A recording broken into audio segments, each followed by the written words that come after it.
Dans cette séquence, nous allons voir comment créer et manipuler du texte curviligne. Un texte curviligne est un texte qui suit un tracé. Ici, j'ai un tracé. Je vais activer l'outil texte curviligne. Avant de placer ce texte, il faut que je sélectionne le tracé. Je peux faire cette opération ici en cliquant sur cette icône. Alors, ça n'est pas ce tracé, c'est celui-ci. Maintenant que j'ai fait ceci, je vais cliquer avec l'outil pour placer le point d'insertion dans le texte et je vais saisir le texte voulu. Donc, maintenant que ce texte est placé, vous avez vu qu'il suit le tracé et je vais pouvoir effectuer certaines manipulations. Si je modifie la taille de ce texte, vous voyez que le texte se déplace. Il peut apparaître dans certains cas un petit signe ici qui m'indique que le port de sortie est chargé d'un texte qui n'apparaît pas. Je peux visualiser ici cette erreur, si on peut dire, par ce bouton rouge qui disparaîtra dès que le texte sera complètement visible. Alors, je vais revenir sur ceci et on va voir qu'on peut faire apparaître le texte manquant en modifiant le tracé. Pour cela, je vais utiliser la plume. Je vais placer la plume à l'extrémité du tracé. La séquence vidéo que vous êtes en train de regarder ne vous montre pas le changement d'aspect de la plume, mais celle-ci m'indique que je peux dessiner. Donc c'est ce que je vais faire. Je vais prolonger le tracé. Le tracé, pour l'instant, vous voyez, n'a pas réapparu. Pour le faire réapparaître, je vais utiliser ici les petites icônes que l'on peut voir, ce trait ici, et je vais glisser ce trait. Vous voyez qu'un petit T apparaît, donc je vais glisser ce trait pour faire réapparaître le texte complet.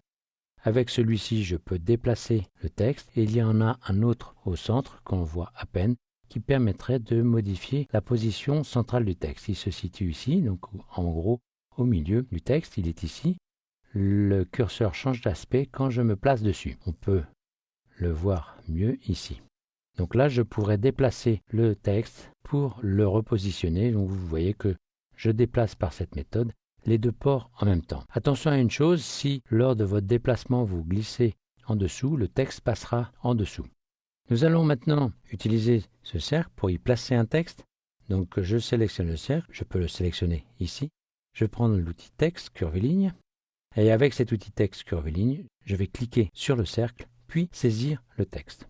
Le texte apparaît comme ceci. Si je veux, je peux comme précédemment le déplacer. Je peux aussi utiliser des options d'alignement comme un texte classique, c'est-à-dire par exemple majuscule commande C pour centrer le texte. Il se centre comme ceci. Si je veux le déplacer de manière à ce qu'il soit lisible dessus, je vais glisser cette icône ici et je vais faire la même chose avec l'autre. Voilà, le texte est placé maintenant de manière lisible. On va profiter de ce texte pour examiner d'autres options. Parmi ces options, on va dans le menu texte pouvoir manipuler le texte grâce à texte curviligne puis options. Quand je lance ceci, il apparaît une fenêtre qui va me permettre de gérer la position et l'aspect du texte. Je peux demander à ce qu'il soit en symétrie, c'est-à-dire qu'il rentre à l'intérieur, qu'il soit aligné en bas ou en haut. La différence ici n'est pas très visible. On a des options d'effets que l'on va examiner. Donc arc-en-ciel, c'est l'option par défaut. Ici, inclinaison qui donne un effet particulier. Ruban 3D, ici la lisibilité n'est pas à son maximum. Marge d'escalier, il faudrait peut-être augmenter l'approche pour rendre le texte un peu plus lisible. Et le dernier, gravité. Donc je vais revenir sur le premier, arc-en-ciel. Je peux modifier la position de la ligne de base. Pour l'instant, cette ligne de base, elle est alignée sur le tracé. Je peux demander à ce que ça soit centré ou descendant, c'est-à-dire que là, c'est le jambage du G, par exemple, qui sert d'alignement, qui repose sur le tracé, et inversement, ascendant, c'est le haut des lettres qui est utilisé.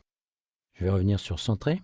Maintenant, avec certains types de tracés qui présenteraient des angles un peu trop aigus, on pourra gérer l'espace ici et modifier. Maintenant, avec des valeurs négatives, je peux étaler le texte. Ça permettra d'éviter certains aspects du texte qui deviendraient illisibles.